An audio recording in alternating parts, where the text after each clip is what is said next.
সম্ভাবনা আছে বুঝালে আমরা লাইকলি টু ব্যবহার করব। যদি যে কোনো কাজ করার সম্ভাবনা আছে, এখানে আমি শুধু 4টা উদাহরণস্বরূপ লিখে রেখেছি। এরকম শত শত বাক্য আপনি বানাইতে পারবেন নিজের স্ট্রাকচার ফলো করে। তাই স্ট্রাকচার অত্যন্ত নাম্বার 1।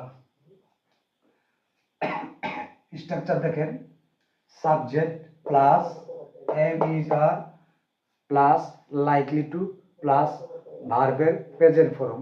আমি এখানে B1 দিয়ে রেখেছি। B1 মানে ভার্বের প্রেজেন্ট ফর্ম প্লাস এক্সটেনশন বা অবজেক্ট। এখানে আমার মানে আই,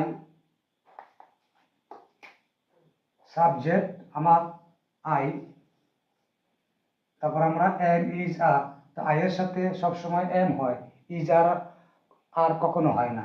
তো আই এম